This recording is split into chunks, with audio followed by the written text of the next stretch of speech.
Dear students, welcome back to a new mathematics session. In today's session, we shall discuss miscellaneous exercise questions from the chapter Relations and Functions. Let's move on to the topic. Let's begin with the first question from the miscellaneous exercise. Let f from R to R be defined as f of x is equal to 10x plus 7. Find the function g from R to R such that g composition f is equal to f composition g is equal to IR. Here, a function f is defined from R to R such that f of x is equal to 10x plus 7. And we need to find the function g. G is also relation from R to R, real to real. And there is a condition is given to us which is satisfying g and f, that is g composition f is equal to f composition g is equal to IR, identity relation in R. Here, we know that if g composition f is equal to f composition g is equal to I, then g is the inverse of f. Means if we want to find out g, means we just simply calculate the inverse of f, because g is the inverse of f and the condition is true here. Let's take f of x. F of x is equal to 10x plus 7. As we have discussed before, here g is the inverse of f because g composition f is equal to f composition g is equal to IR. Means we need to find the inverse. G means the inverse of f. Let's take f of x is equal to y, and here f of x can be replaced by 10x plus 7, that is y is equal to 10x plus 7. From here we need to calculate the value of x. For that, first we have to bring this plus 7 to the left side.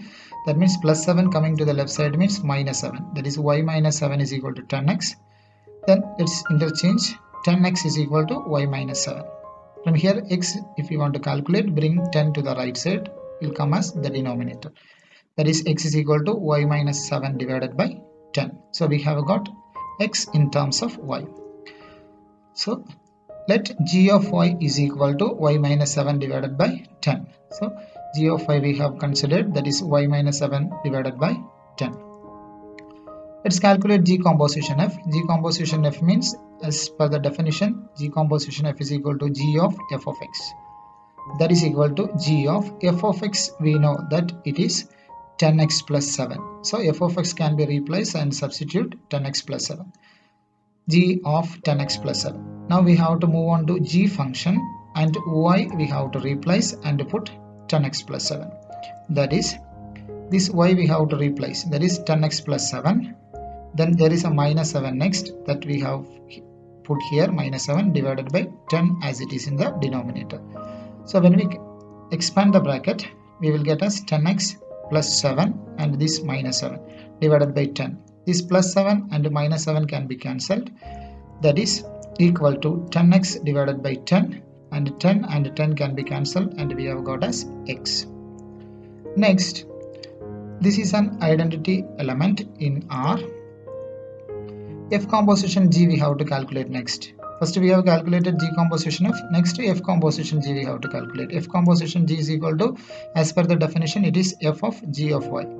Now g of y we know that, just substitute f of g of y is y minus 7 divided by 10. So this g of y can be replaced by this y minus 7 by 10. Now it is in f function. Take the f function and x can be replaced by y minus 7 divided by 10.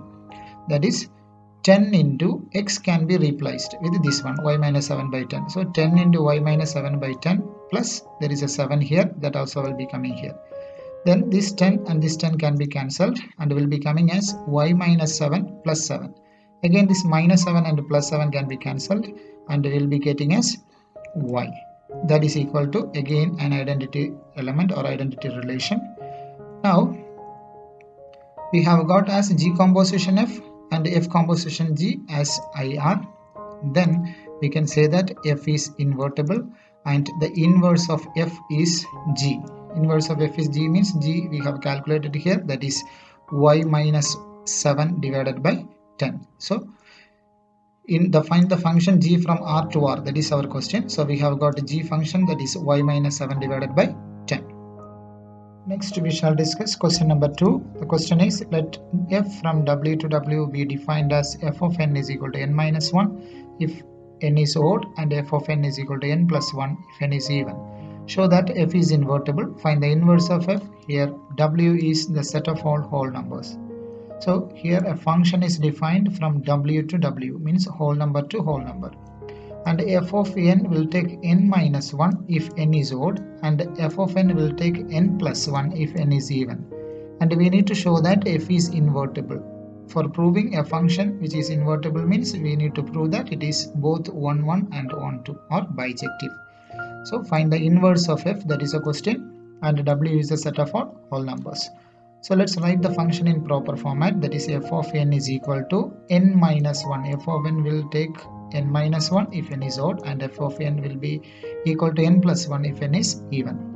And here there are three cases are arising if you consider two elements from this function, that is x1 and x2. If you consider either x1 x2 both are odd, or both are even, or one is odd and another one is even. There are three cases. If you consider two elements x1 and x2 both are odd, both are even, or one is odd and another one is even. So for proving 1 1 and 1 2 we need to consider all these three cases separately. So first of all 1 1. For proving 1 1 we know that we have to consider f of x1 is equal to x2. Then we have to come to the conclusion, or we have to get the conclusion as x1 is equal to x2. So here first case we will be considering both are even. Both are even means, first of all let's take as f of x1 is equal to f of x2. So since x1 and x2 are even, we will be taking this one n plus 1. So n should be replaced and to put x1 and x2 accordingly. So f of x1, that is x1 plus 1, is n plus 1 will be coming as x1 plus 1, and here f of x2, that means n can be replaced and to put x2. So x2 plus 1. Both right side and left side are having plus 1, so that can be cancelled. So we'll be getting as x1 is equal to x2. So first case it is true, it is 1 1, that is f of x1 equal to f of x2 implies x1 equal to x2 we have got. And we'll go with the second case, that is both are odd. So in that case we have to take this function n minus 1. So x1 and x2 can be replaced, n can be replaced and put x1 and x2 accordingly. So if f of x1 is equal to f of x2, then n minus 1 will be coming as x1 minus 1 equal to this x2. F of x2 means x2 minus 1. Here also both LHS and RHS there is a minus 1 that can be cancelled, and x1 is equal to x2 will be getting as the conclusion. Then we'll go with the third one, that is one is odd and another one is even. x1 is odd and x2 is even. So for odd we will be taking this function, for even we will be taking this function. So f of x1 is equal to f of x2. F of x1 is odd, that means we will be taking this function n minus 1. So n can be replaced and put x1. So x1 minus 1 is equal to x2 is even, so we'll be taking this one x2 plus 1. So here nothing can be cancelled. We can rearrange this equation as x1, bring x2 to the left side, that is x1 minus x2 is equal to, this minus 1 will be going to the right side, it comes as plus 1. So 1 plus 1 is equal to 2. So I'll be getting the conclusion as x1 minus x2 is equal to 2 instead of x1 equal to x2. So here what the statement says is x1 it is an odd number, x2 it is an even number. So the difference between odd and even number is 2. That is what the statement. So it is not true, because the difference between an odd and even number is not even number. So which is impossible, as the difference between even and odd number can never be even. So if you consider one odd number, that is 5, and another even number, that is 4, 5 and 4 difference if you take will be getting as 1. So here it is getting as a 2, that is an even number. So it is not at all possible. So it is impossible, as the difference between even and odd number can never be even. So x1 being odd and x2 being even can be ignored. So this condition completely can be neglected. Similarly, the possibility of x1 being even and x2 being odd can also be ignored. Means one is even and one is odd completely can be neglected.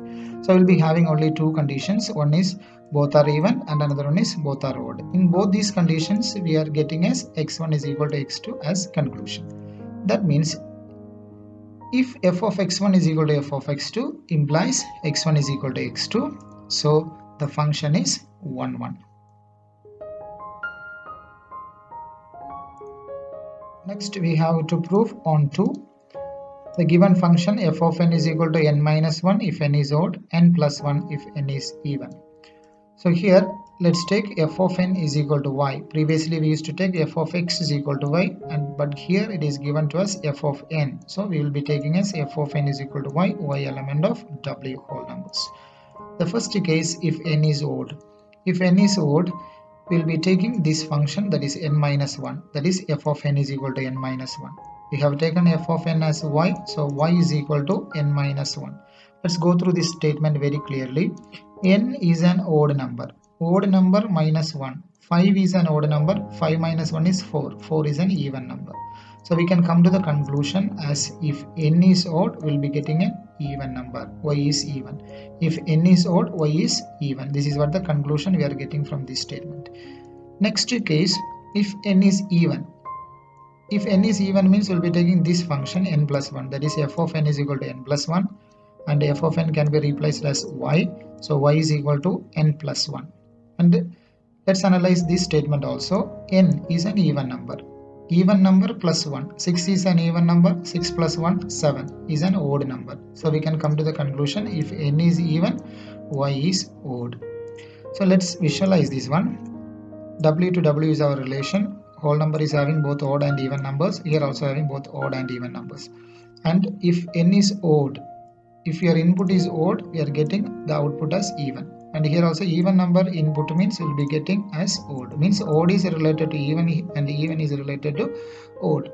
And this is your codomain, and when you check the codomain, all the elements in the codomain are having the pre-images in the domain. That means we come to the conclusion that all the elements in the codomain has the pre-image in the domain. So codomain is equal to range, therefore f is onto, and f is invertible. F is an invertible function. So we have to find out the inverse. For finding the inverse, let's take the inverse function as g from w to w, be the inverse of f, and let's define the inverse g of m. Since here it is n is given to us, let's take as m. G of m is equal to m plus 1 if m is even, and m minus 1 if m is odd. And here let's go for calculating the composition. First case, when n is odd. When n is odd means g composition f of n. If you are considering n here, the second function should be f, because f is here, defined here in terms of n. So g composition f of n, by the definition it is g of f of n. And here n is odd. N is odd means we'll be taking as n minus 1. So f function can be replaced as g of n minus 1. So here g of n minus 1, and if n is odd means y is even. So y is even means here even function we have to take in case of g, that is m plus 1. So what we have to do is this m can be replaced by n minus 1 in g function. So that is here m can be replaced n minus 1 and again plus 1. So n minus 1 plus 1, this minus 1 plus 1 can be cancelled and we'll be getting as n. Next is the second case, when n is even. So g composition f of n is equal to g of f of n, and here f of n we have to consider. In case of even, f of n is n plus 1. So g of n plus 1 will be taking f of n is replaced by n plus 1. And here if n is even, your output is odd. Means g function we have to consider odd one, that is m minus 1. This is your g function. So g of this m can be replaced by n plus 1, that is n plus 1 minus 1. Here also plus 1 minus 1 cancelled, and will be getting as n. And next is when m is odd. When m is odd means m is your g function, so g function should be second, that is f or composition g of m, and g of m is odd. Odd means we will be considering this function, that is m minus 1. So g of m can be replaced as m minus 1, f of m minus 1. So in f function we have to substitute. If m is odd, then will be, here it is given, if m is odd then your output will be even. That means we'll be considering as n plus 1. In this n plus 1, n can be replaced and substitute m minus 1. So m minus 1 plus 1, that is equal to m. And again second case, when m is even. again f composition g of m is equal to f of g of m, and in case of even, g function is m plus 1. So this g of m can be replaced as f of m plus 1.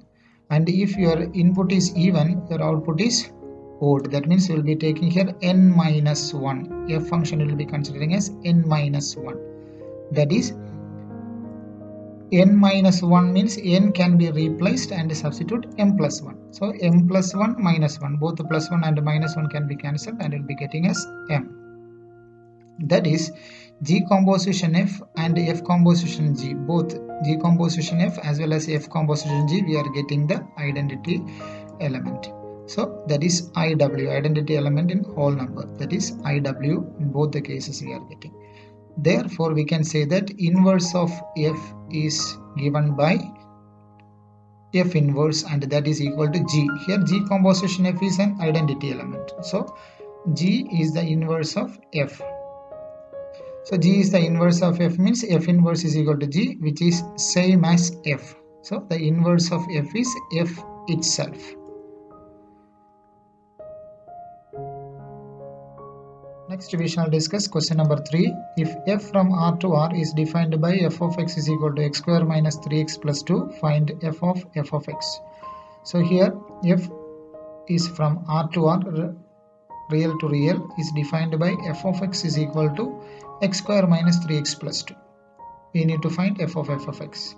Let's take given function f of x is equal to x square minus 3x plus 2, and we have to calculate f of x. And inside the bracket there is a f of x. First we have to substitute for that x square minus 3x plus 2. That is f of this f of x can be replaced by x square minus 3x plus 2. Now this is in the form f of x. Here f of x is x square minus 3x plus 2. Instead of x we are having x square minus 3x plus 2. So instead of x we have to substitute this value. So first term is x square, means x square minus 3x plus 2 square minus 3 into x, that is 3 into this term x square minus 3x plus 2 plus 2. This is in the form a minus b plus c the whole square. So a minus b plus c the whole square is equal to a square plus b square plus c square minus 2ab plus 2ac minus 2ab. By using this formula we are going to expand this term, that is a square, that is x square the whole square, plus b square is 3x square, plus c square is 2 square, then minus 2ab, that is minus 2 into a is x square into b is 3x, it's written here, then plus 2ac, that is 2 into x square into 2, that is written here, then last minus 2ab, minus 2ab is here, minus 2 into a is x square into b is 2 is written, then the remaining term as it is minus 3 into x square minus 3x plus 2 plus 2. So let's expand it, that is x power 4, 3x square the whole square is 9x square, 2 square is 4, then 3 into 2 6, x square into x is x cube, then 3 into 2 6 into 2 12x, then 2 into 2 4 x square, then here it is, when you expand it is minus 3x square plus 9x minus 6, it's written plus 2. Then let's arrange it after adding, that is x power 4, then after power 4 there is cubical term will be there, here it is minus 6x cube is there, that is written here, then square terms 9x square plus 4x square, then minus 3x square, it's written together here. Next is x terms, minus 12x, then plus 9x, it's written, and remaining constant terms, that is here minus 6, and here there is plus 4, and there is plus 2.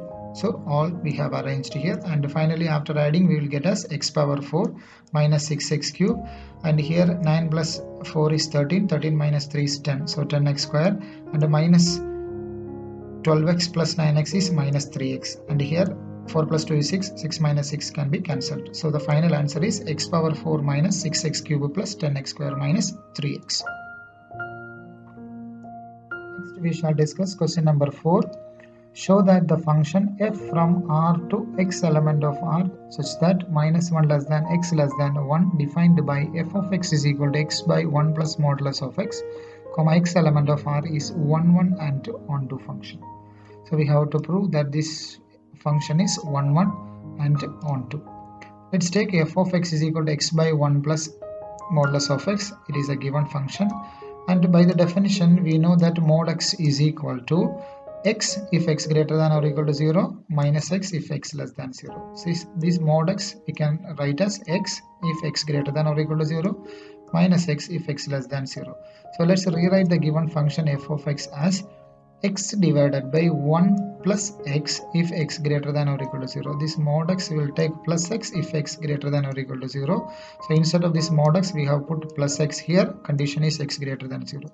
Instead of this mod x we will put minus x and condition will take us x less than 0. So x divided by 1 minus x comma x less than 0. You have to prove that the function is 1 1 and 1 2. So for proving 1 1, first condition we will take x greater than or equal to 0, that is f of x1 equal to f of x2. If x greater than or equal to 0 means this is a function x by 1 plus x. So x1 by 1 plus x1 is equal to x2 by 1 plus x2. This function we have taken because our condition is x greater than or equal to 0. So let's cross multiply it. X1 into 1 plus x2 is equal to x2 into 1 plus x1. Let's remove the bracket. x1 into 1 is x1, x1 into x2 is x1 x2 equal to x2 into 1 is x2, x2 into x1 is x2 x1. Then x1 is equal to x2 will get us conclusion here because both side is having x1 x2, that can be cancelled and we will be getting as x1 is equal to x2. That means for x greater than or equal to 0 we have got f of x1 equal to f of x2 implies x1 is equal to x2. Then second condition, for x less than 0, for x less than 0, if f of x1 is equal to f of x2 means we will take this function, that is x1 divided by 1 minus x1 is equal to x2 divided by 1 minus x2. By using this function we are writing this statement. Like before, let's cross multiply it. X1 into 1 minus x2 is equal to x2 into 1 minus x1. Remove the bracket. X1 into 1 is x1, x1 into x2 is x1 x2, x2 into 1 is x2, x2 into x1 is x2 x1. So both the side is having minus x1 x2, that can be cancelled and we will be getting the conclusion as x1 is equal to x2. That means in this case also we are getting if f of x1 equal to f of x2 implies x1 is equal to x2. So f of x1 is equal to f of x2 implies x1 is equal to x2, therefore the function is 1 1. Next we shall prove the function is on 2. Let's take the given function as f of x is equal to x by 1 plus x if x greater than or equal to 0, x by 1 minus x if x less than 0. And first condition as before we can take x greater than or equal to 0. So here let's take f of x is equal to y. For proving on 2 we used to take f of x is equal to y. Then here f of x is x by 1 plus x, that is y is equal to x by 1 plus x. Then from here we will calculate the value of x. For that cross multiply it. Y into 1 plus x is equal to x into 1, that is x. That is equal to y into 1 is y, y plus x is xy is equal to x. Then from here y is equal to x minus xy. We need x, so x we are bringing to one side. Here plus xy coming to the right side means minus xy. That means x minus xy is equal to y. Just reversing it, x minus xy is equal to y. From here x we can take common, x into 1 minus y. When we take x common here, x into 1 minus y is equal to y. X is equal to 1 minus y will come to the denominator, that is y by 1 minus y. So x we have got. Now we have to substitute x here. That is f of x is equal to f of x, that is y divided by 1 minus y. F of y divided by 1 minus y, that is equal to f function, that is our function is x divided by 1 plus x. So x instead of x, y by 1 minus y is there. So y by 1 minus y divided by 1 plus x, that is 1 plus y by 1 minus y. Very carefully you have to substitute. That is equal to, here 1 minus y, common LCM 1 minus y can be cancelled. When we take common LCM, here numerator will be coming as, this will be multiplying here, that is 1 minus y plus y. That is what it is written here. If you are feeling difficulty, you need to do the rough calculation very carefully. Here we have taken common LCM and then 1 minus y cancelled. So y divided by, here will be coming as 1 minus y plus y. And here minus y plus y can be cancelled, will be getting as y divided by 1 as y. Next condition will be taking, that is x less than 0. X less than 0 means this is a function we are going to take. F of x is equal to x divided by 1 minus x. Then y is equal to x divided by 1 minus x. And from here we'll be calculating x like before. Y into 1 minus x is equal to x into 1 cross multiplication, that is x. Remove the bracket. Y into 1 is y, minus x into y is xy is equal to x. So keep x all one side, that is y is equal to this minus xy bringing to the right side means plus xy will be coming. Let's reverse it. X plus xy is equal to y. Then from here x we can take common, that is x into 1 plus y is equal to y, that is x is equal to y by 1 plus y. This bring this 1 plus y to the denominator. So x is equal to y by 1 plus y. Again f of x will be taking, and instead of x will be substituting this value. F of x will be taking f of x. X can be replaced by this y by 1 plus y. And here x less than 0, the f function will be considered as x by 1 minus x. So we have to substitute there. X is y by 1 plus y, that is written divided by 1 minus x, that is 1 minus x, again y by 1 plus y. Once again f function will be taken as x by 1 minus x. Instead of x we will be substituting y by 1 plus y. So y by 1 plus y divided by 1 minus y by 1 plus y, that is what it is written. As before, we can take common LCM and cancel 1 plus y from the denominator as well as from the numerator. Then we'll be getting as this 1 plus y will be coming here. So 1 plus y minus y will be coming as a denominator. 1 plus y minus y. Numerator will be having y. So plus y minus y can be cancelled and we will be getting the answer as y. So here f is onto, because we have got f of x is equal to y. So therefore f is onto, that is the conclusion. And f is 1, 1 and onto, hence the proof. Next, question number 5 and question number 6. These two questions you will be doing as homework. Dear students, today we have discussed first 4 questions from the miscellaneous exercise. Hope it is clear for you all. If you have any doubt, please note it and keep. We will discuss it during the discussion session. Thank you for watching.